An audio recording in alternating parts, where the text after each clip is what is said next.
Hello everyone, welcome to my UPSC. आपको regular basis पे जो भी करंट अफेयर्स के लास्ट 6 मंथ्स के जो भी इम्पोर्टेंट एमसीक्यूज हैं वो करवाए जा रहे हैं। इसके 2 पार्ट ऑलरेडी कंप्लीट हो चुके हैं। आज इसका पार्ट 3 हम डिस्कस करेंगे। देखिए, आपके अगर सिलेबस में करंट अफेयर्स है, मैं नहीं जानता आप इनको सीरियस ले रहे हैं या नहीं ले रहे हैं, लेकिन अगर आपके सिलेबस में करंट अफेयर्स है तो डेफिनेटली आपके लिए बहुत इंपॉर्टेंट है, चाहे आप किसी भी कॉम्पिटिटिव एग्जाम की प्रिपरेशन कर रहे हो, क्योंकि इसमें टॉपिक्स इंपॉर्टेंट है। ऐसा नहीं है कि एक क्वेश्चन का जो फ्रेम है वो इंपॉर्टेंट है, टॉपिक इंपॉर्टेंट है, उसी को समझना आपको। आप चैनल को जरूर सब्सक्राइब कीजिएगा, वीडियो को लाइक कीजिएगा। Let's begin. आर्थिक सर्वेक्षण 22-23 के संदर्भ में निम्नलिखित कथनों पर विचार कीजिए। इकोनॉमिक सर्वे 2022-23 के बारे में है ये। जुलाई 2021 से क्रय प्रबंधक सूचकांक और औद्योगिक उत्पादन सूचकांक दोनों में सुधार हुआ है। देखिए, जुलाई 2021 के बाद से अपवार्ड ग्रोथ की बात हो रही है इस स्टेटमेंट में। किसमें? एक तो पीएमआई जो परचेजिंग मैनेजर्स इंडेक्स है, दूसरा इंडेक्स ऑफ इंडस्ट्रियल प्रोडक्शन और परचेजिंग मैनेजर्स इंडेक्स, ये दोनों में सुधार हुआ है। तो ये जो पहला स्टेटमेंट है, ये पहला स्टेटमेंट सही है। पीएमआई और जो आईआईपी है, दोनों में सुधार हुआ है जुलाई 2021 के बाद से।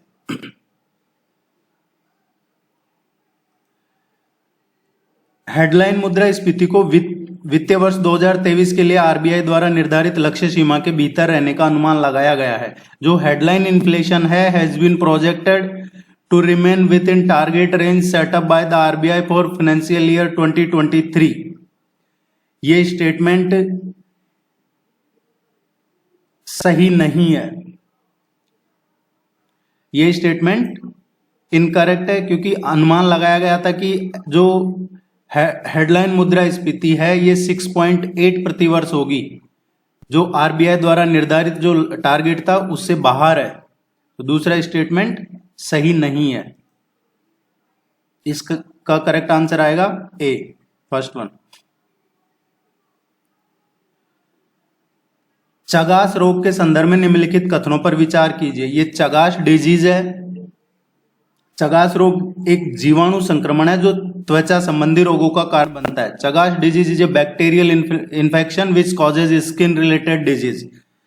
सो ये जो स्टेटमेंट है पहला, ये स्टेटमेंट सही नहीं है, क्योंकि जो चगास रोग है जिसे अमेरिकन ट्रिपेनोसोमियासिस कहा जाता है, अमेरिकन ट्रिपेनोसोमियासिस के रूप में जाना जाता है, और ये एक परजीवी संक्रमण है जो प्रोटोजोआ परजीवी जो ट्रिपेनोसोमा क्रूजी है उसकी वजह से होता है।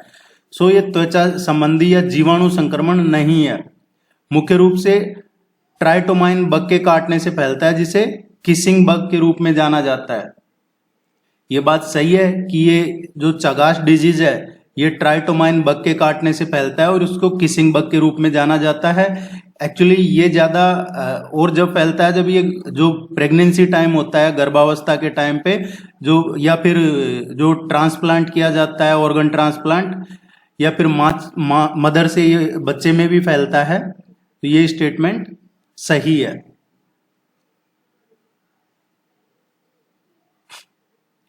निम्नलिखित में से किस देश की सीमा कैस्पियन सागर से लगती है?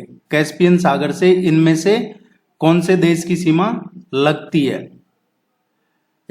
Which of the following countries bordered with Caspian Sea, ये है क्वेश्चन। अब आपको मैप देखना है, बिना मैप के आप इसको देखेंगे तो आपको ज्यादा समझ में आएगा नहीं, लेकिन मैप से आपको ये अच्छे से समझ में आ जाएगा। कैस्पियन सी है, दिस इज कैस्पियन सी, ठीक है। कैस्पियन सी के इधर देखेंगे आप नॉर्थ वेस्ट में, तो ये है रसिया। आप इसके इधर की साइड देखेंगे, ये कजाकिस्तान है। कैस्पियन सी के यहां पे है तुर्कमेनिस्तान। कैस्पियन सी के नीचे की साइड है ये ईरान है। एंड कैस्पियन सी के यहां पे ये कौन सा देश है? अजरबैजान। ये है कैस्पियन सी। आप इसको बिल्कुल प्रैक्टिस कीजिए, मैप में देखिए। सो अब देखते हैं कौन कौन से देश की सीमा कैस्पियन सागर से लगती है।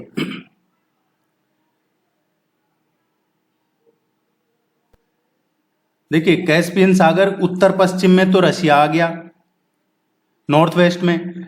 वेस्ट साइड में है जो अजरबैजान है, ये इधर की साइड अजरबैजान हो गया पश्चिम में। ईरान है जो साउथ में, दक्षिण में। तुर्कमेनिस्तान है, ये दक्षिणी साउथ ईस्ट में है तुर्कमेनिस्तान। कजाकिस्तान है, ये ईस्टर्न साइड है। So first, second and fourth, Kyrgyzstan और आर्मेनिया ये कैस्पियन सी से बॉर्डर नहीं है, इनका बॉर्डर नहीं है, शेयर नहीं करते हैं। थर्ड वन करेक्ट आंसर है इसका।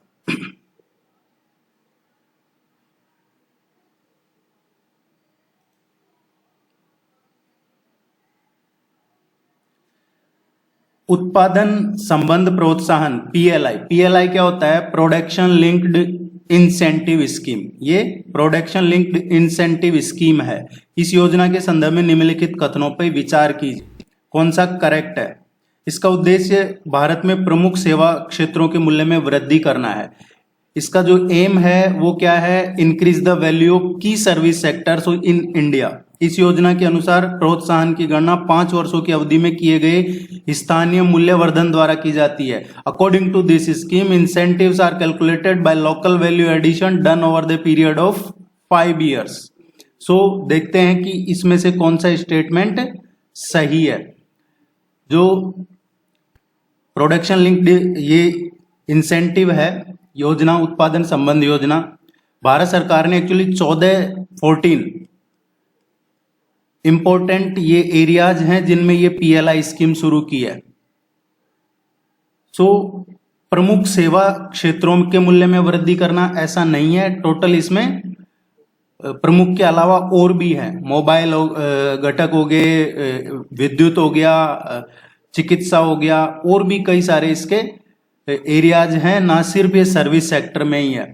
फार्मास्यूटिकल है, इस्पात है, टेलीकॉम है, इसके अलावा इलेक्ट्रॉनिक्स हो गया, ये अपना खाद्य उत्पादन हो गया, वस्त्र वगैरह हो गए, रसायन हो गया। सभी में 14 जो मैंने बताया आपको इनमें है, तो आप कंफ्यूज ना होइए, ये स्टेटमेंट सही नहीं है। इस योजना के अनुसार प्रोत्साहन की गणना 5 वर्षों की अवधि में किए गए इस द्वारा की जाती है। ये स्टेटमेंट सही है। हर 5 वर्ष में इसमें जो भी जिस भी एरिया में प्रोत्साहनों की जो भी किया है उसके प्रोत्साहन की गणना 5 वर्ष की अवधि में की गई। बिक्री क्या बिक्री रही है, क्या उसका परफॉर्मेंस रहा है, ये सब इसमें किया जाएगा, ये किया जाता है। सो बी इसका करेक्ट आंसर है।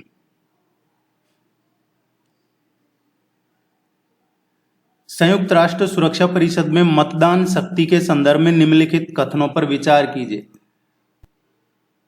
ये यूनाइटेड नेशन की जो सिक्योरिटी काउंसिल है उसमें वोटिंग पावर के रेफरेंस में है ये question. With reference to the voting power in the United Nation Security Council and consider the statements. Correct कौन सा है? संयुक्त राष्ट्र का कोई भी सदस्य जो सुरक्षा परिषद का सदस्य नहीं है प्रत्येक चर्चा में भाग लेता है। Any member of the United Nations which is not a member of the security council participates in every discussion.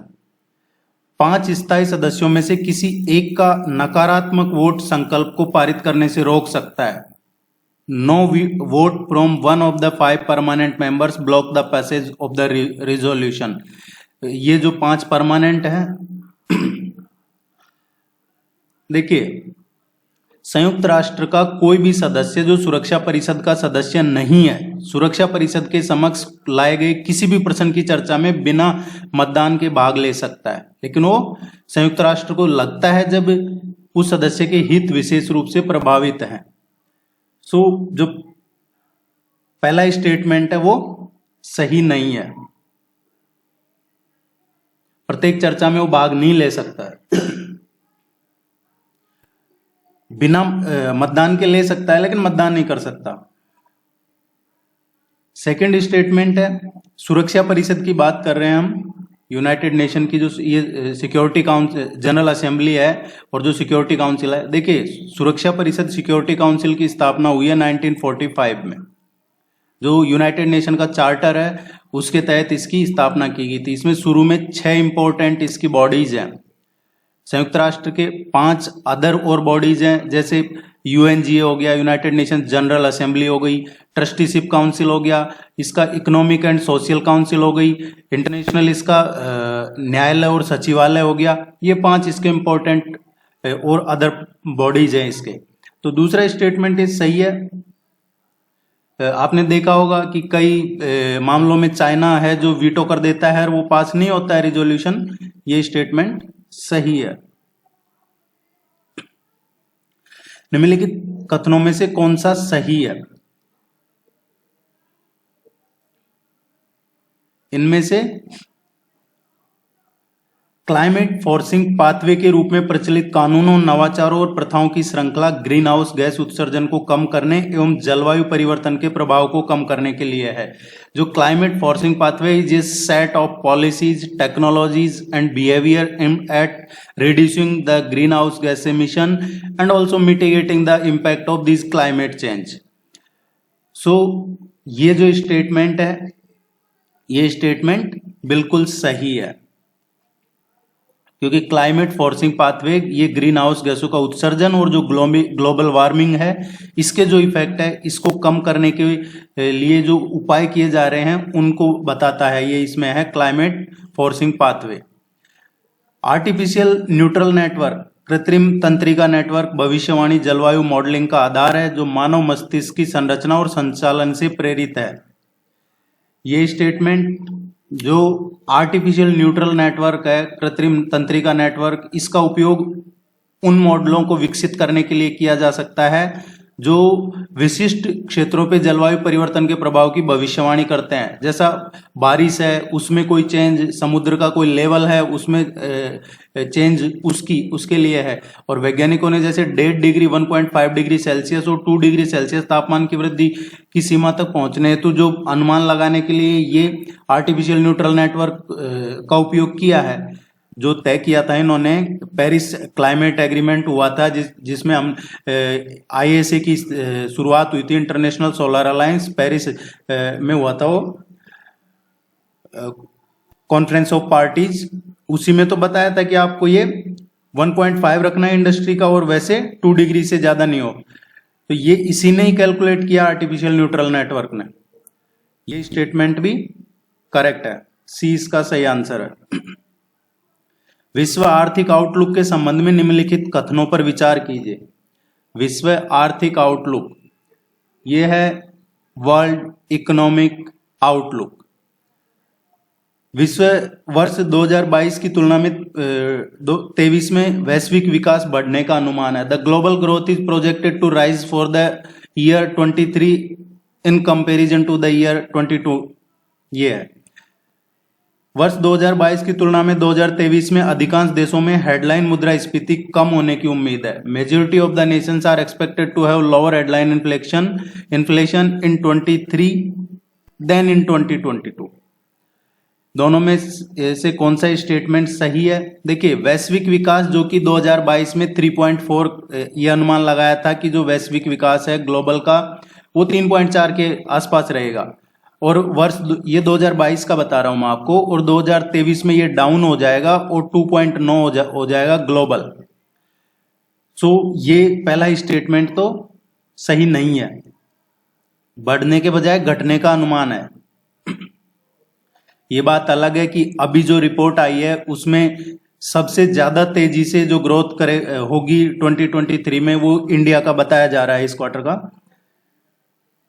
वर्ष 2022 की तुलना में 23 में अधिकांश देशों में हेडलाइन मुद्रास्फीति कम होगी। 2022 की तुलना में 84% देशों में 2023 में कम हेडलाइन मुद्रास्फीति होने की उम्मीद है। ये सही है। जो हेडलाइन इन्फ्लेशन है, जिनको नहीं पता है, ये देखा जाता है उपभोक्ता मूल्य सूचकांक, कंज्यूमर प्राइस इंडेक्स। ये स्टेटमेंट सही है।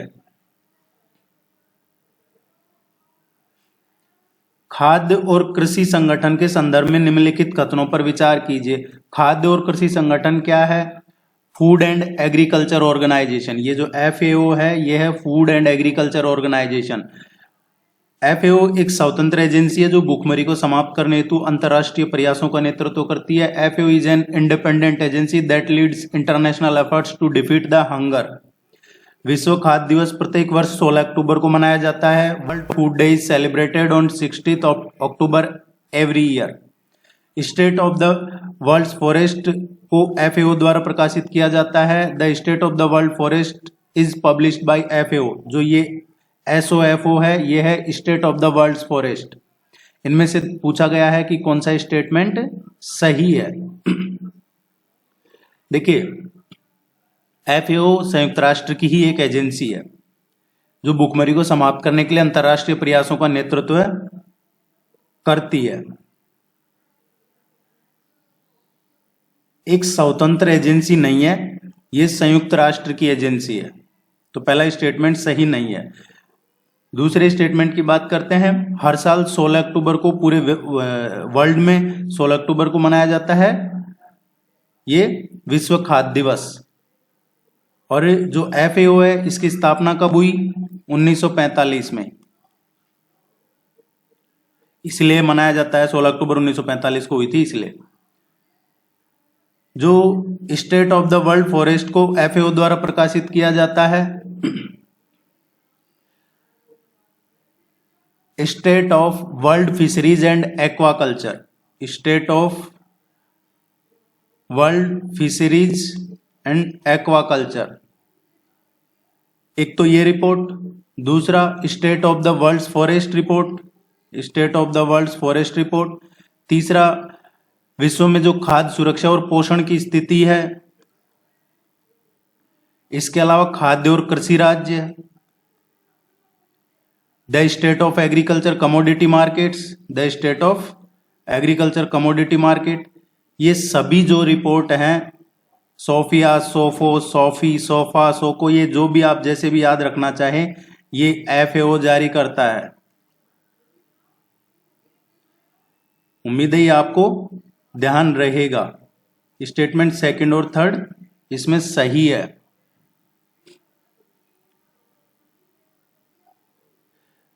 अनुच्छेद 22 के अनुसार निम्नलिखित में से किस समूह को गिरफ्तारी और निरोध से संरक्षण का अधिकार है? आर्टिकल 22 की बात हो रही है। अनुच्छेद 22 गिरफ्तार करना या हिरासत में लिए गए व्यक्तियों को सुरक्षा प्रदान करता है। आर्टिकल 22 इसमें दो चीजें हैं, एक तो दंड और दूसरा उसका निवारण। आर्टिकल 22 का जो पहला भाग है वो सामान्य कानून से संबंधित है। इसमें गिरफ्तारी के आधार के बारे में उसको सूचित किया जाता है कि भाई आपको किस लिए गिरफ्तार किया जा रहा है। एक कानूनी व्यवसाय से परामर्श करना और उसका बचाव करने का अधिकार है कि आप अपना लॉयर ला सकते हैं, आप अपना वकील कर सकते हैं, ये अधिकार है। यात्रा के समय को छोड़कर 24 घंटे के भीतर मजिस्ट्रेट के समक्ष पेश होने का भी आर्टिकल 22 में लिखा होता है। जो हम बात करते हैं 24 घंटे के अंदर कोर्ट में पेश किया जाएगा, सुना होगा आपने न्यूज में, कहीं न्यूज़पेपर या टीवी वगैरह में। तो ये आर्टिकल 22 में ही है कि जो जर्नी टाइम है, यात्रा का समय है, वो काउंट नहीं किया जाता है। 24 घंटे के बाद रिहा होने का अधिकार जब तक कि मजिस्ट्रेट आगे की हिरासत के लिए अधिकृत नहीं करता। आर्टिकल 22 का जो दूसरा निवारक कानून से संबंधित है उसमें यह है कि इस अनुच्छेद के तहत सुरक्षा नागरिकों के साथ साथ गैर नागरिक दोनों के लिए उपलब्ध है। ऐसा नहीं है कि ये जो सिटीजन ऑफ इंडिया है उन्हीं के लिए है, फॉरेनर्स को भी इसमें ये सुरक्षा दी गई है कि उनकी सुरक्षा भी इसमें आर्टिकल 22 में सुनिश्चित की गई है। किसी व्यक्ति की नजरबंदी है, आप 3 महीने से अधिक नहीं हो सकती जब तक कि एक सलाहकार बोर्ड उस पर विस्तारित नजरबंदी हेतु कोई पर्याप्त सफिशिएंट रीजन कारण नहीं बता सकता हो। तो ये सब आपको आर्टिकल 22 में ही है, नागरिक और गैर नागरिक दोनों के लिए है। ये पूछा जाता है कई बार एग्जाम में, जैसा कि ये फंडामेंटल राइट्स में आता है तो कई बार पूछ लिया जाता है कि क्या ये फंडामेंटल राइट्स है जो में आर्टिकल 22 है, ये किसके लिए है? भारतीयों के लिए है, विदेशियों के लिए भी, ये सभी के लिए, सभी की सुरक्षा है इसमें। केंद्रीय बजट के संदर्भ में निम्नलिखित कथनों पर विचार कीजिए। राजस्व विभाग संसद में प्रस्तुत किए जाने वाले केंद्रीय बजट की तैयारी के लिए जिम्मेदार है। जो राजस्व विभाग है, राजस्व विभाग कौन सा? Department of revenue is responsible for the preparation of the union budget that is presented to parliament. दूसरा है बजट को लोकसभा द्वारा बहुमत के समर्थन से पारित किया जाना चाहिए। Budget must be pass by the Lok Sabha with majority support. दोनों में से कौन सा स्टेटमेंट सही है? देखिए, सबसे पहले हम बात करते हैं बजट की। बजट को वार्षिक वित्तीय विवरण कहा जाता है। जो बजट है इसको वार्षिक वित्तीय विवरण कहा जाता है। और ये कहाँ है ऐसा? ये है आर्टिकल 112, जो आर्टिकल 112 है इसमें ये मेंशन है। दूसरा, वित्त मंत्रालय के जो आर्थिक मामलों का विभाग है, वो मामलों के जो विभाग है उसका बजट प्रभाग बजट तैयार करने के लिए ये नोडल निकाय है। राजस्व विभाग संसद में जो तैयार है उसके लिए जिम्मेदार नहीं है। डिपार्टमेंट ऑफ रेवेन्यू नहीं करता है ये अलग से ही फाइनेंस मिनिस्ट्री में जो आर्थिक मामलों का विभाग है वो तैयार करता है इसको। जो बजट है केंद्र सरकार द्वारा लोकसभा की स्वीकृति के माध्यम से किया जाता है, इसलिए इस विधेयक को पारित होने के लिए लोकसभा में बहुमत का समर्थन होना बहुत जरूरी है। क्योंकि आप इसको एक तरीके से ऐसे भी देख सकते हैं कि जैसे गवर्नमेंट ने बजट पास किया पार्लियामेंट में, अब लोकसभा में, अब अगर वो लोकसभा में पास नहीं हुआ इसका मतलब गवर्नमेंट मेजोरिटी में नहीं है, ये भी एक इसका कहा जा सकता है। तो ये बहुमत से पास होना चाहिए।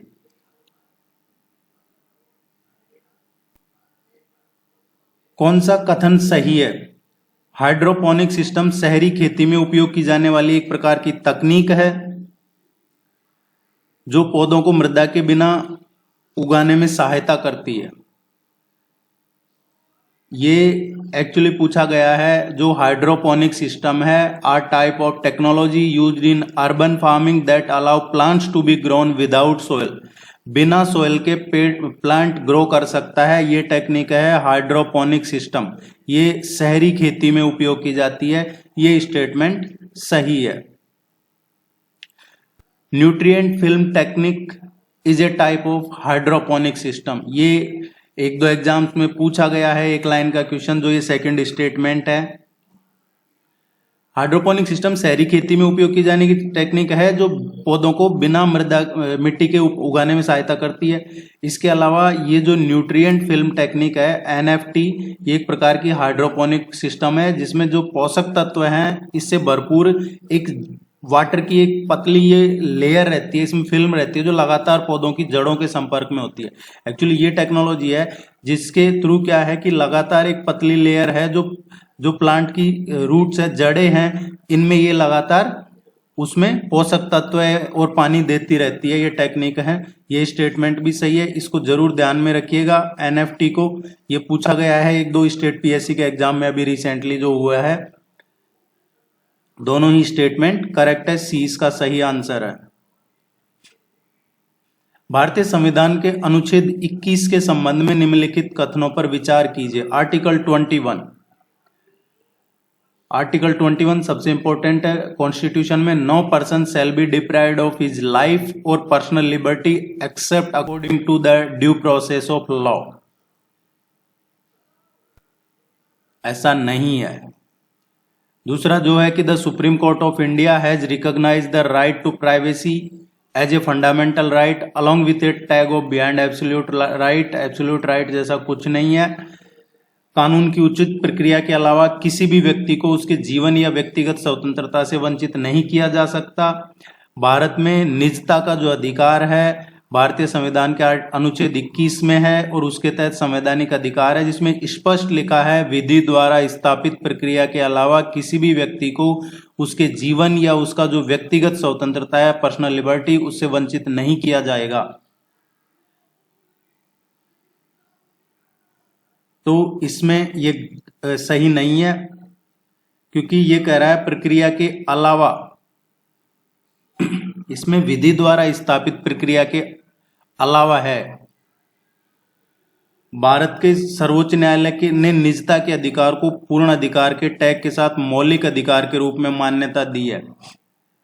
आर्टिकल 21 का है ये जीवन और व्यक्तिगत स्वतंत्रता के संरक्षण का अधिकार पूर्ण नहीं है, ये एब्सोल्यूट नहीं है, पूर्ण अधिकार नहीं है, आर्टिकल 21 है, और ये राज्य द्वारा लगाए गए प्रतिबंधों के अधीन ही हो सकता है। निजता का अधिकार भी पूर्ण अधिकार नहीं है, आमतौर पर ये संरक्षित है वैसे तो, लेकिन ये कई बार जो सर्टेन कंडीशंस है, जैसे इमरजेंसी लग गई उस टाइम पे, ये उस तरीके से एब्सोल्यूट नहीं होता है जैसा नॉर्मल डेज में एब्सोल्यूट होता है। सही दोनों में से कोई सा भी नहीं है। केंद्रीय बजट, यूनियन बजट 23-24 के संदर्भ में जो अभी बजट पास हुआ है पार्लियामेंट में, उसका क्वेश्चन है।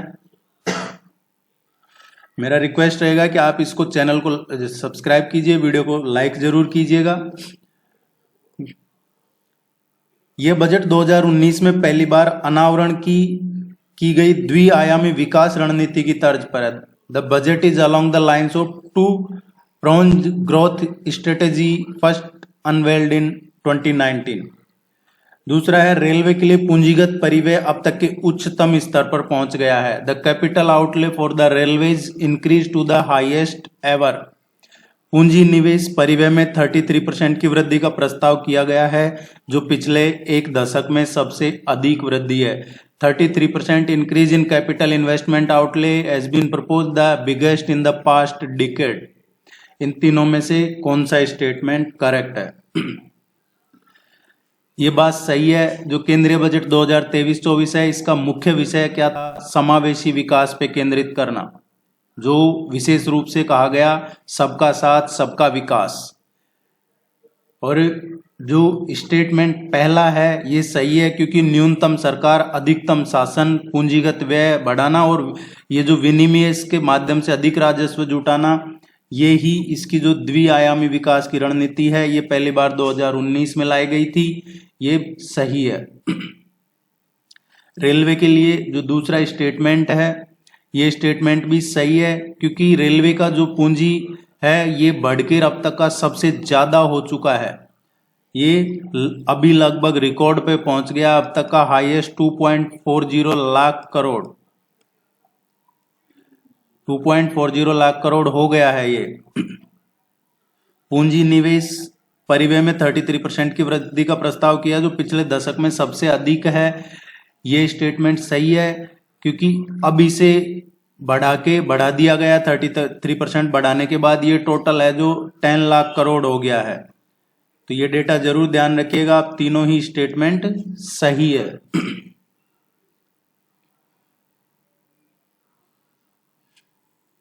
हैजा के संदर्भ में निम्नलिखित कथनों पर विचार कीजिए।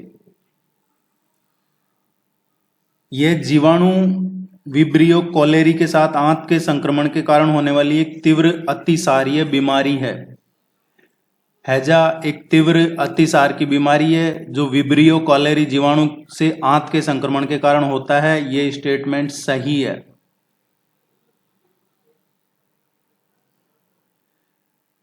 जलवायु परिवर्तन हैजा की बीमारी को और अधिक सामान्य बना सकता है।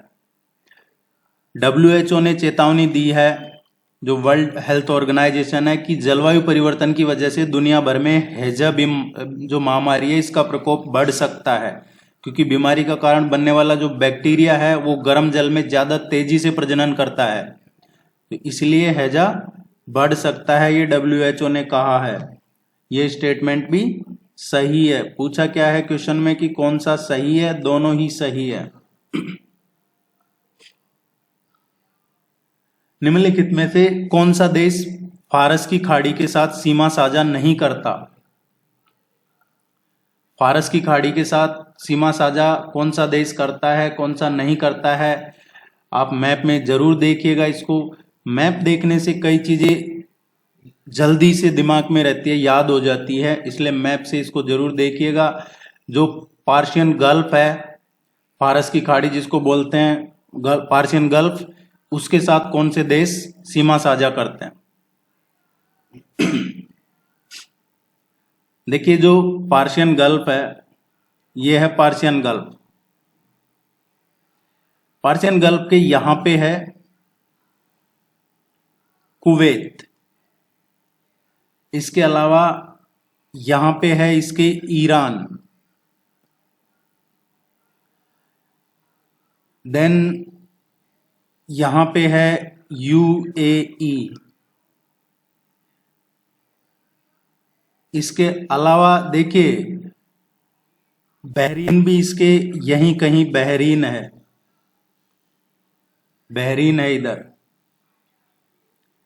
और फिर इधर गल्फ ऑफ ओमान आ जाता है, गल्फ ऑफ ओमान ये इधर आ जाता है।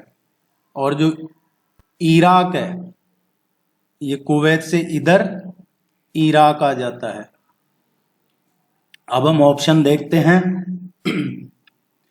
इराक, कुवैत और सऊदी अरब कहां पे है? सऊदी है, सऊदी अरब यहां पे है। इराक हो गया, कुवैत हो गया, सऊदी अरब हो गया, बहरीन हो गया, कतर हो गया, यूएई है, ओमान है और ईरान है। ये कंट्रीज मैंने बता दिए जो फारस की जो पार्शियन गल्फ है इसके साथ बॉर्डर सीमा साझा करते हैं। स्टेटमेंट ऑप्शन देखते हैं, क्वेश्चन में क्या है पूछा गया है। सीमा साझा नहीं करता है, कौन सा देश नहीं करता है? इराक करता है फारस की खाड़ी के साथ सीमा साझा, ईरान भी करता है, तो इराक और ईरान आप याद रखिएगा। जॉर्डन नहीं करता है, संयुक्त अरब अमीरात यूएई करता है, यूनाइटेड अरब अमीरात सऊदी अरब करता है और यमन नहीं करता है। जॉर्डन और यमन है जो पार्शियन गल्फ से बॉर्डर शेयर नहीं करते हैं। सी इसका करेक्ट आंसर है। उम्मीद है ये आपको दिमाग में रहेगा, याद रहेगा और आगे किसी एग्जाम में आता है तो आप इसको 100% सही करके आएंगे। सिकल सेल रोग के संदर्भ में निम्नलिखित कथनों पर विचार कीजिए। सिकल सेल रोग ये टर्म काफी चर्चा में है आजकल, सिकल सेल डिजीज। इसमें सिकल सेल के आकार की लाल रक्त कोशिकाएं सामान्य लाल रक्त कोशिकाओं की तुलना में अधिक संवेदनशील होती है और समय से पहले ही विभाजित और मर जाती है। The sickle cell red blood cells are more fragile than normal red blood cells and these are tends to break down and die prematurely। दूसरा है ये सिकल सेल फंस जाते हैं और छोटी रक्त वाहिकाओं में रक्त के प्रवाह को बाधित करते हैं। these sickle cells tends to get trapped and obstruct the flow of blood in small blood vessel। देखते हैं इसमें कौन सा स्टेटमेंट सही आएगा। इसका जो है सिकल सेल रोग में सिकल सेल के आधार की जो लाल रक्त कोशिकाएं हैं सामान्य लाल रक्त कोशिकाओं की तुलना में ज्यादा संवेदनशील होती है और समय से पहले विभाजित हो जाती है और मर जाती है। ये स्टेटमेंट करेक्ट है। सिकल सेल फंस जाते हैं और छोटी रक्त वाहिकाओं में रक्त के प्रवाह को बाधित करते हैं। लाल रक्त कोशिकाएं जो कठोर और सिकल सेल के आकार की ही होती है एक्चुअली, और ये छोटी रक्त कोशिकाओं में फंस जाती है और रक्त के प्रवाह को ये बाधित कर सकती है और शरीर में जो ऊतक हैं ऊतकों तक ऑक्सीजन के प्रवाह को ये सीमित कर देती है। ये स्टेटमेंट भी सही है। सी इसका करेक्ट आंसर है। निम्नलिखित कथनों में से कौन सा सही है? जनप्रतिनिधित्व अधिनियम 1951 निर्वाचन क्षेत्रों के परिसीमन की प्रक्रिया निर्धारित करता है। जनप्रतिनिधित्व अधिनियम 1950 राजनीतिक दलों के पंजीकरण से संबंधित है। ये बात हो रही है representation of people's act 1951 lays down the procedure of delimitation of constituencies. जो परिसीमन होता है वो है। दूसरा ऑप्शन कह रहा है कि representation of the people act 1950 deals with the registration of political parties, और पूछा जा रहा है हमसे कि इसमें से सही कौन सा है। अभी थोड़े टाइम पहले राहुल गांधी की जो सदस्यता खत्म कर दी गई थी, उस टाइम सुना होगा आपने जनप्रतिनिधि अधिनियम 1950। जनप्रतिनिधित्व अधिनियम 1950 ये जो पहला स्टेटमेंट दे रखा है कि जनप्रतिनिधित्व अधिनियम 1951, ये 51 नहीं है, ये है 1950 जो निर्वाचन क्षेत्रों के परिसीमन की प्रक्रिया निर्धारित करता है। तो पहला स्टेटमेंट गलत है। दूसरा जनप्रतिनिधित्व अधिनियम 1951 है, ये है 1951।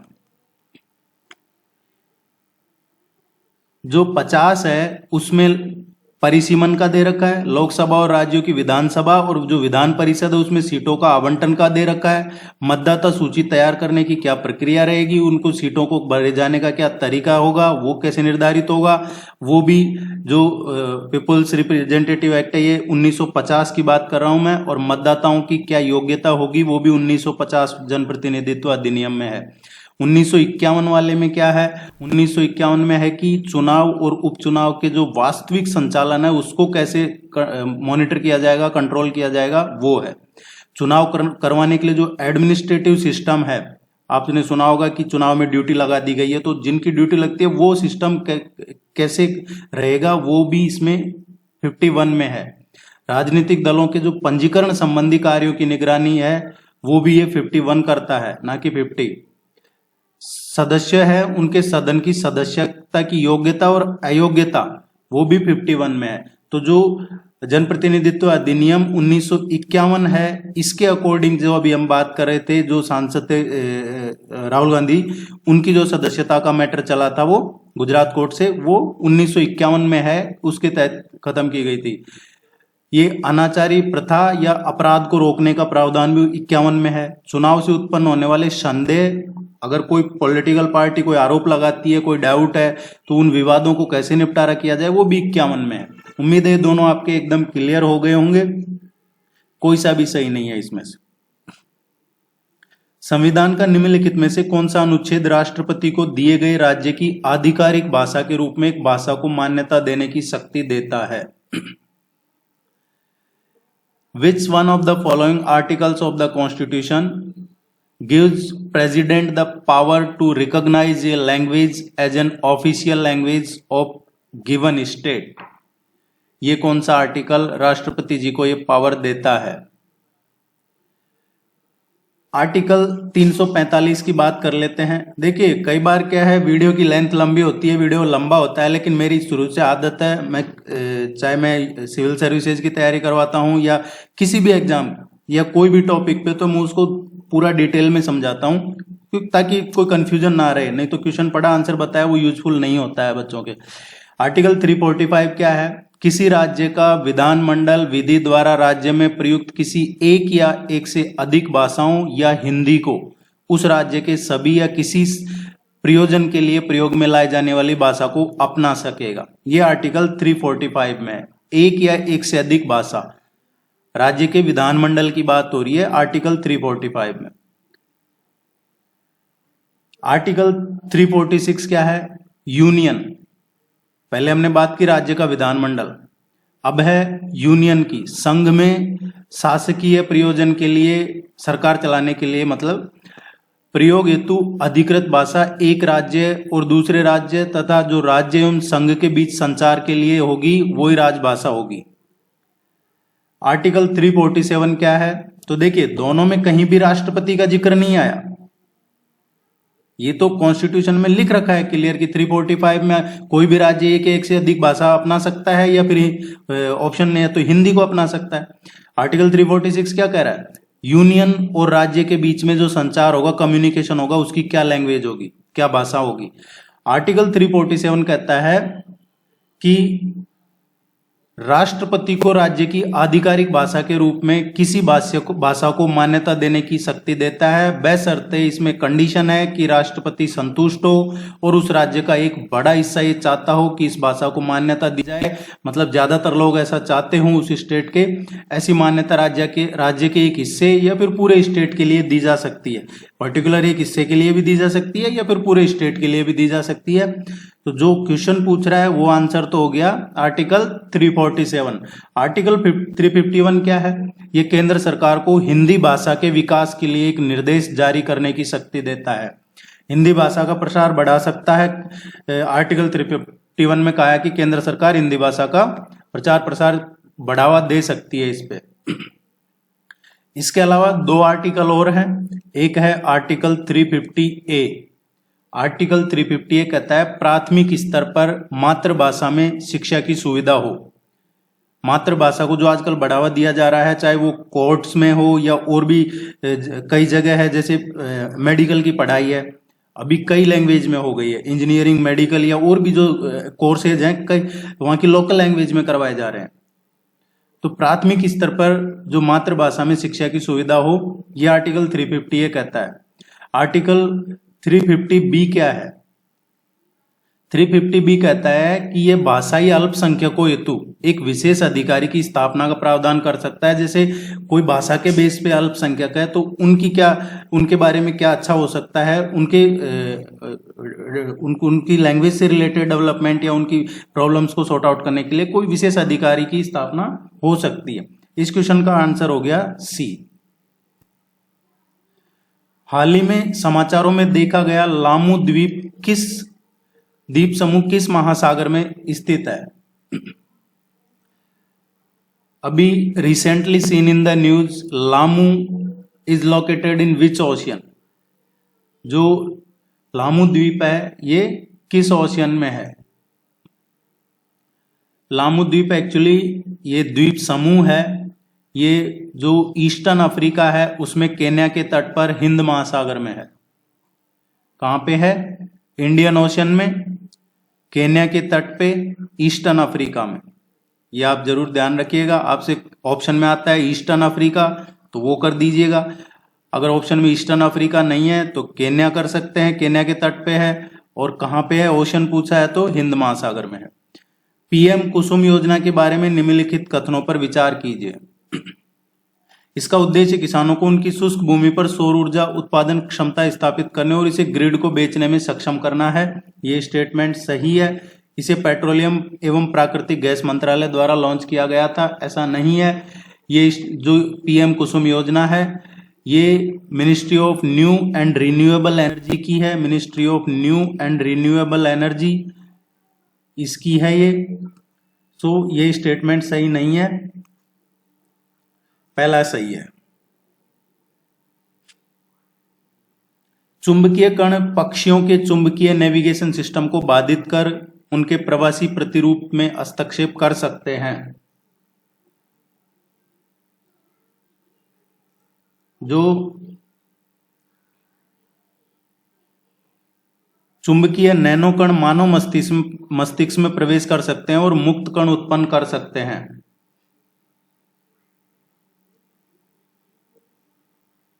इस क्वेश्चन का जो करेक्ट आंसर है, देखिए जो चुंबकीय कण है, पक्षियों के जो चुंबकीय नेविगेशन सिस्टम है, मैग्नेटिक कण की बात हो रही है, वो पक्षियों के जो चुंबकीय नेविगेशन सिस्टम है उसको बाधित कर सकते हैं और उनके जो प्रवासी प्रतिरूप में हस्तक्षेप कर सकते हैं। पक्षियों में क्या है, जो पृथ्वी का जो मैग्नेटिक फील्ड है उसको महसूस करने की कैपेसिटी होती है जो बर्ड्स हैं उनमें, और वे इसे अपने प्रवास के दौरान नेविगेट करने हेतु दिशा निर्देश के रूप में उपयोग करते हैं। जो बर्ड्स हैं वो जो अर्थ का मैग्नेटिक फील्ड है उसी को फील करके उसको फील करने की उनमें कैपेसिटी है और उसी को फील करके ये नेविगेट करते हैं डायरेक्शन के लिए।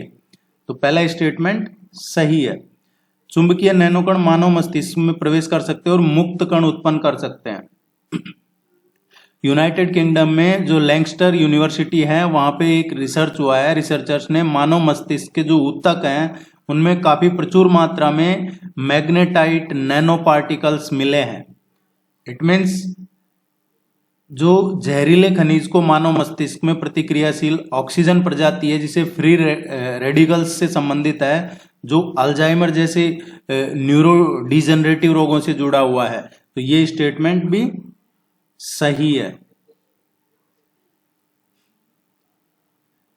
Startup India seed fund scheme के संबंध में निम्नलिखित कथनों पर विचार कीजिए। Startup India seed fund scheme, ये सीड फंड एक निवेश फंड है जो स्टार्टअप को आमतौर पे सीड कैपिटल के रूप में फाइनेंशियल असिस्टेंस करता है, वित्तीय सहायता प्रोवाइड करवाता है। ये पहला स्टेटमेंट सही है। उद्योग और आंतरिक व्यापार संवर्धन विभाग ने इस योजना की देखरेख के लिए विशेषज्ञ सलाहकार समिति गठित की है। ये स्टेटमेंट भी सही है। दोनों ही स्टेटमेंट इसमें सही है। इसका जो करेक्ट आंसर आएगा वो है सी। विश्व आर्द्र भूमि दिवस, वर्ल्ड वेटलैंड डे की बात हो रही है, प्रत्येक वर्ष 2 फरवरी को मनाया जाता है। वर्ष 2023 के विश्व आर्द्र भूमि दिवस की थीम वेटलैंड रिस्टोरेशन है। एशिया में भारत के पास रामसर साइटों का सबसे बड़ा नेटवर्क है।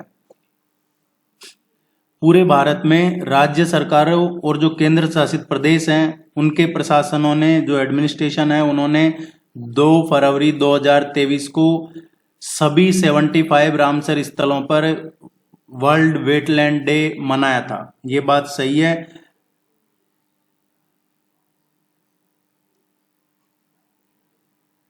दो 2023 के लिए जो थीम रखी थी ये वेटलैंड रिस्टोरेशन है, जो वेटलैंड बहाली को प्राथमिकता देने की तत्काल आवश्यकता पर ये इस पे जोर देता है।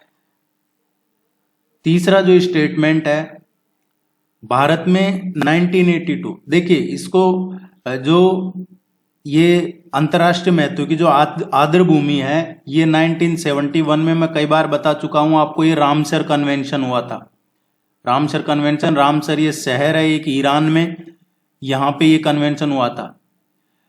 और 1982 में भारत इसका एक सदस्य बना था।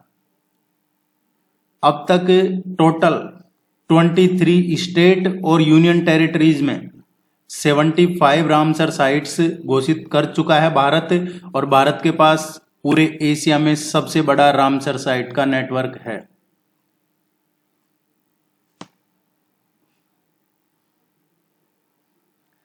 पेरिस क्लब के संदर्भ में निम्नलिखित कथनों पर विचार कीजिए। पेरिस क्लब, इसका उद्देश्य अपने ऋणों को चुकाने में असमर्थ देशों के लिए स्थायी ऋण राहत समाधान खोजना है। पेरिस क्लब क्या है? ज्यादातर जो पश्चिमी कर्जदाता देशों का एक समूह है, जिसकी ये उत्पत्ति हुई थी 1956 में। एक बैठक हुई थी जिसमें अर्जेंटीना, पेरिस ने अपने सार्वजनिक जो उनके करदाताओं से, उनसे मिलने पे सहमत हो गया था। अर्जेंटीना पेरिस में जो उनके सार्वजनिक करदाता थे उनसे मिलने पे सहमत हो गया था अर्जेंटीना पेरिस में। कब हुई थी ये? 1956 में। इसीलिए इसका नाम पेरिस क्लब रखा गया है।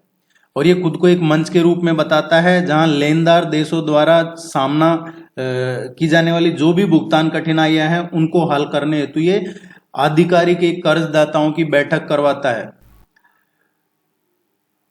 इसका जो उद्देश्य है उन सभी देशों हेतु स्थायी ऋण राहत समाधान खोजना है जो देश अपने द्विपक्षीय ऋण चुकाने में असमर्थ है। जैसे पाकिस्तान चीन का कर्ज नहीं दे रहा या ईरान का नहीं दे रहा, तो इसको पेरिस क्लब में जाना चाहिए।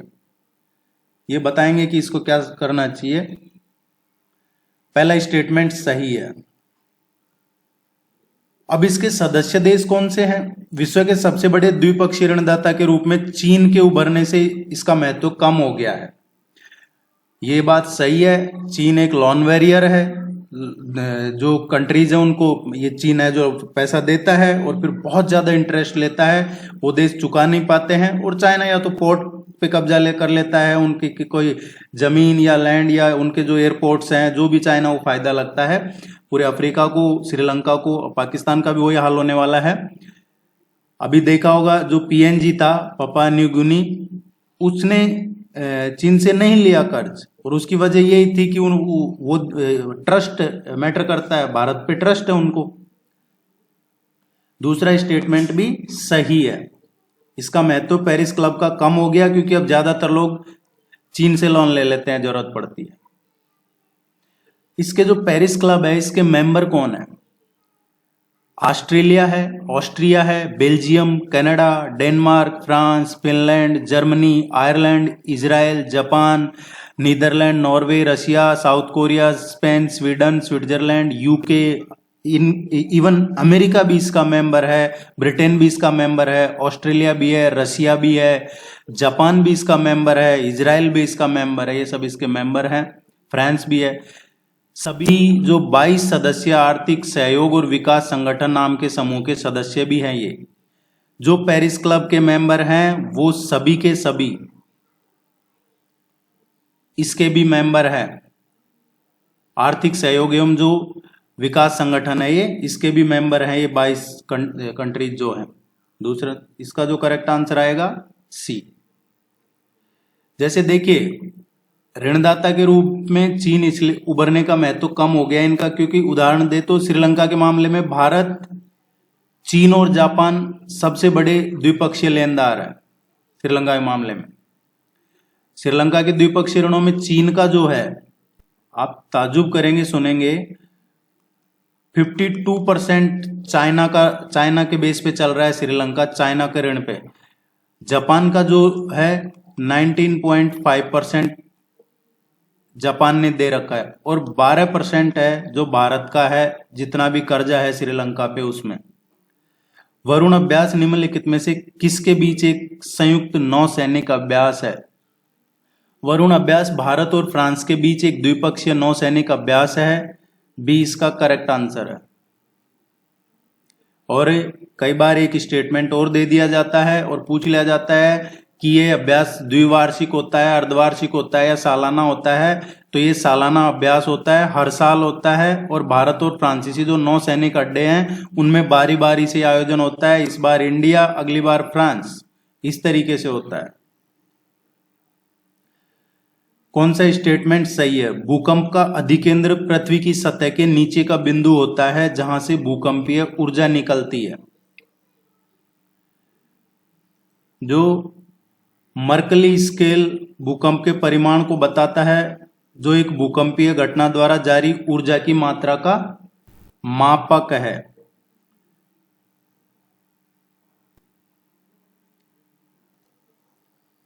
इसमें है कि the epicenter of the earthquake is the point beneath the earth's surface where the seismic energy is released. दूसरा जो है the earth surface where the seismic energy is the Mercalli scale measures the magnitude of an earthquake, which is a measure of the amount of energy released by a seismic event. कौन सा correct है, हमें ये देखना है दोनों में से। भूकंप का जो हाइपोसेंटर है वो पृथ्वी की सतह के नीचे का बिंदु होता है और जहां से भूकंपीय ऊर्जा निकलती है। जबकि जो भूकंप का क्वेश्चन में पूछा गया है अधिकेंद्र, भूकंप का अधिकेंद्र कहाँ होता है? पृथ्वी की सतह पर होता है, हाइपोसेंटर के ठीक ऊपर जो बिंदु होता है वो। तो दो चीजें आपको क्लियर हो जानी चाहिए। जो पृथ्वी की सतह के नीचे का बिंदु होता है भूकंप का, वो हाइपोसेंटर होता है, और हाइपोसेंटर के ऊपर का जो बिंदु होता है वो होता है अधिकेंद्र। जो स्थानीय पर्यावरण और मानव निर्मित संरचनाओं पर भूकंप के प्रभावों को ध्यान रखते हुए एक मर्केली स्केल, ये है स्केल, और ये किसी पर्टिकुलर स्पेशल प्लेस या विशिष्ट स्थान पे भूकंप की तीव्रता को मापता है। तो ऐसा नहीं है कि ये भूकंपीय घटनाओं द्वारा ऊर्जा की माप है, ये पर्टिकुलर के लिए है। रिएक्टर स्केल का सुना होगा आपने, भूकंप की जो भयावता है उसको वो मापता है, जो भूकंपीय घटना द्वारा जो ऊर्जा जारी होती है उसको रिएक्टर स्केल से मापा जाता है। जबकि जो मर्केली स्केल है ये एक विशिष्ट स्थान पे किसी पर्टिकुलर जगह के लिए है। दोनों ही स्टेटमेंट सही नहीं है। विश्व भारती विश्वविद्यालय के संदर्भ में निम्नलिखित कथनों पर विचार कीजिए और सही कौन सा है। विश्व भारती यूनिवर्सिटी की बात हो रही है। विश्वविद्यालय की ये जो विश्व भारती विश्वविद्यालय, इसकी स्थापना आचार्य नरेंद्र देव ने पूर्वी और पश्चिमी संस्कृतियों की सर्वश्रेष्ठता को एक साथ लाने हेतु की थी। देखिए, जो विश्व भारती विश्वविद्यालय, इसकी स्थापना कब हुई थी? 1921 में। और इसकी स्थापना किसने की थी? आचार्य नरेंद्र देव ने नहीं की थी, इसकी स्थापना की थी रविंद्रनाथ टैगोर ने। और इसका उद्देश्य क्या था? शिक्षा का एक ऐसा केंद्र बनाना था जो पूर्वी और पश्चिमी दोनों संस्कृतियों की उत्कृष्टता के साथ एक साथ लाए, और जो एक भावना है म्यूचुअल, उसको बढ़ावा दिया जाए। तो पहला स्टेटमेंट सही नहीं है। यूनेस्को द्वारा इसे विरासत टैग प्रदान किया गया है। विश्व भारती विश्वविद्यालय को यूनेस्को से विरासत टैग प्राप्त अभी होने वाला है, जो इसे एक लिविंग हेरिटेज विश्वविद्यालय होने का गौरव प्राप्त करने वाला विश्व का पहला विश्वविद्यालय बनेगा। ये जो विश्व भारती विश्वविद्यालय है, ये दुनिया का ऐसा पहला विश्वविद्यालय होगा जिसे एक लिविंग हेरिटेज विश्वविद्यालय का दर्जा मिलेगा और ये एक गौरव की बात।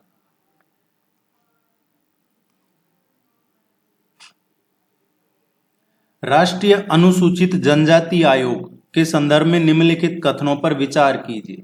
एनसीएसटी के बारे में है।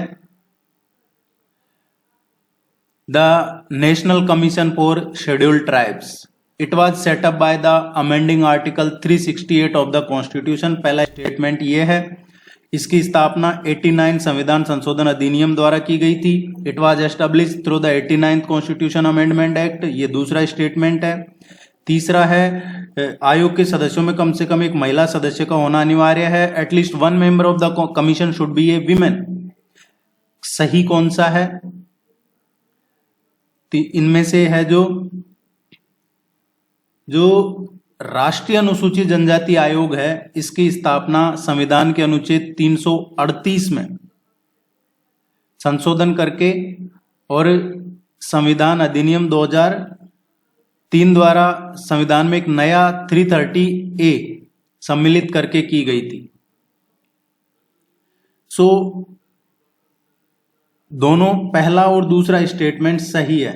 एक तो आर्टिकल ये इसमें संशोधन किया गया था और दूसरा 89 जो कॉन्स्टिट्यूशनल अमेंडमेंट एक्ट है 2003 में, उसमें 338A जोड़ा गया था और ये एक संवैधानिक निकाय बन गया था। इसमें कम से कम एक महिला सदस्य होना जरूरी है। यही सब इसमें जो आर्टिकल 330 अमेंड किया है उसमें है। देखिए ये 368 नहीं है, ये थोड़ा 338 है। तीनों ही स्टेटमेंट करेक्ट है।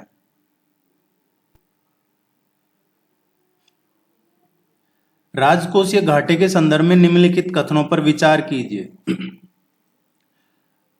जो फिस्कल डेफिसिट है उसकी बात हो रही है। कम राजकोषीय घाटे से मुद्रास्फीति और कर्ज का बोझ बढ़ सकता है। अगर यह lower fiscal deficit can lead to inflation and an increase debt burden. उच्च घाटे को एक स्वस्थ अर्थव्यवस्था के सकारात्मक संकेत के रूप में देखा जाता है। Higher deficit is seen as a positive sign of a healthy economy. Correct कौन सा है? दोनों में से है। जो या आपने पढ़ा होगा राजकोषीय घाटा, फेमिलियर है सभी के। राजकोषीय घाटा एक्चुअली सरकार का जो टोटल खर्चा और उसके टोटल जो राजस्व है उसके बीच का अंतर है। राजकोषीय घाटा सरकार के कुल व्यय, खर्चा और उसका जो कुल राजस्व है, रेवेन्यू, उसके बीच का अंतर है। लेकिन जो एक तो टोटल एक्सपेंडिचर हो गया और एक जो टोटल रेवेन्यू है, दो चीजें हो गई। लेकिन जो टोटल रेवेन्यू है उसमें से जो उधार है वो काउंट नहीं किया जाता है। तो एक्सपेंडिचर और रेवेन्यू के बीच का जो डिफरेंस है उधार को छोड़ के, वो होता है राजकोषीय घाटा।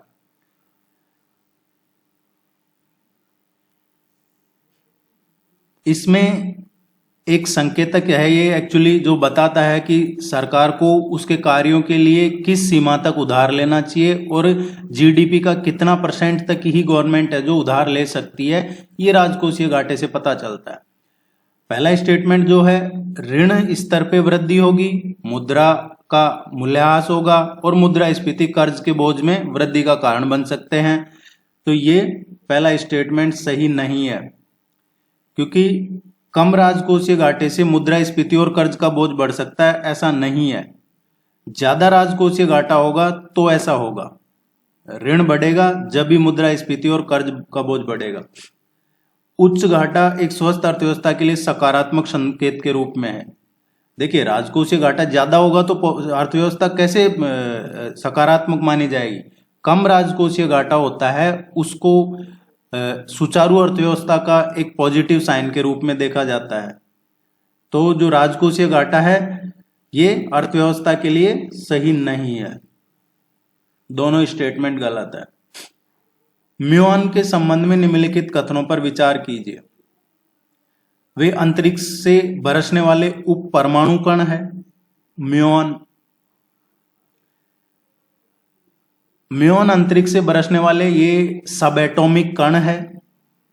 इनका निर्माण कब होता है? जब पृथ्वी के वायुमंडल में ये कण है जो कॉस्मिक किरणों से टकराते हैं।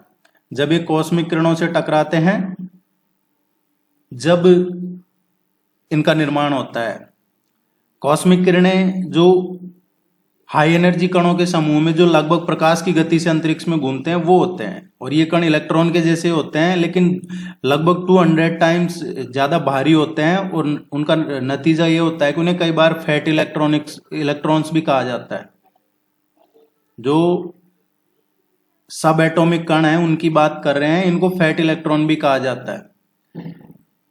इसमें जो स्टेटमेंट है, म्यून अत्यधिक अस्थिर होते हैं और ये केवल 2.2 माइक्रोसेकंड तक मौजूद रहते हैं, तो ये स्टेटमेंट सही है। म्यून के कण प्रोटॉन के जैसे नहीं होते हैं, हमने अभी चर्चा की है, इलेक्ट्रॉन फैट इलेक्ट्रॉन भी कहा जाता है। इसका करेक्ट आंसर पहला और दूसरा सही है।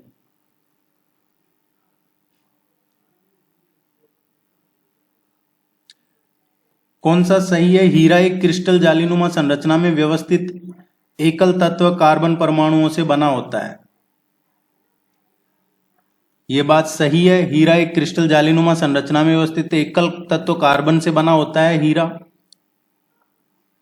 जो केमिकल वेपर डिपोजिशन है सीवीडी, रासायनिक वाष्प जमाव, प्रयोगशाला में विकसित हीरे का उत्पादन करने हेतु उपयोग में लाई जाने वाली प्रक्रिया है। केमिकल वेपर डिपोजिशन विधि में कार्बन युक्त गैस होती है, उससे भरे किसी सीलबंद कोई बंद कमरा है, उसके अंदर इस सीड को लगभग 800 डिग्री सेल्सियस में गर्म किया जाता है। गैस क्या होती है फिर? गैस उस सीड से चिपक जाती है और धीरे धीरे हीरे का निर्माण होता है। कहते हैं ना, वो जितना तपेगा उतना हीरा बनेगा, ऐसा सुना होगा आपने। तो इसको जो केमिकल वेपर डिपोजिशन विधि है, इसमें जो कार्बन से युक्त गैस होती है उसमें एक बिल्कुल पैक्ड रूम जैसा, जिसके अंदर इस सीड को 800 डिग्री में गर्म किया जाता है और वो गैस है जो इस सीड से चिपक जाती है और हीरा बनता है। दूसरा जो केमिकल वेपर डिपोजिशन है, रासायनिक वाष्प जमाव, एक प्रक्रिया जिसका उपयोग हीरे सहित और भी कई सामग्रियों की जो पतली लेयर्स की फिल्में हैं वो बनाने में भी काम में लिया जाता है। इसे प्रयोगशाला में विकसित हीरे के रूप में जाना जाता है। तो दोनों ही स्टेटमेंट सही है। केवलादेव राष्ट्रीय उद्यान के संबंध में निम्नलिखित कथनों पर विचार कीजिए। कौन सा सही है?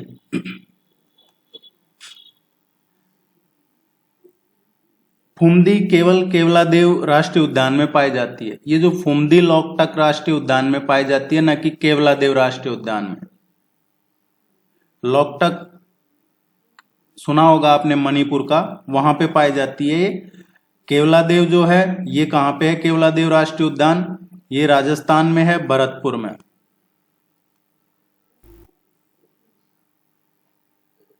राजस्थान में केवलादेव है, वहां फुमदी नहीं पाई जाती है। ये पाई जाती है लोकटक जो राष्ट्रीय उद्यान है मणिपुर, वहां पे पाई जाती है। फुमदी वनस्पति मिट्टी और कार्बनिक पदार्थों से बना हुआ एक अनोखा तैरता हुआ द्वीप है। एक्चुअली ये सुना होगा आपने, लोकटक लेक मणिपुर में, वो तैरती हुई सी लेक, वो यही है। ये फुमदी कहा जाता है उसको। ये वनस्पति से बनती है, मिट्टी से और कार्बनिक पदार्थों से मिलकर एक अलग ही तरीके का जो तैरता हुआ सा द्वीप है, उसको फुमदी कहते हैं। राष्ट्रीय उद्यान पहले आर्टिक प्रवासी जल पक्षी का एक महत्वपूर्ण शीतकालीन मैदान है। केवलादेव राष्ट्रीय उद्यान राजस्थान में है और ये पहले आर्टिक जो प्रवासी जल पक्षी है उसका एक महत्वपूर्ण शीतकालीन मैदान है। ये स्टेटमेंट सही है, 20 का करेक्ट आंसर है। आगे का जो बचा है वो नेक्स्ट पार्ट में करेंगे। आपके लिए काफी बड़ा हो जाता है वीडियो देखना, लेकिन मेरा रिक्वेस्ट है कि आप इनको मिस ना करें। चैनल को सब्सक्राइब करके सपोर्ट कीजिए, वीडियो को लाइक कीजिए। All the very best, good luck, thank you very much. इसके आगे का जो पार्ट है नेक्स्ट वीडियो में करेंगे।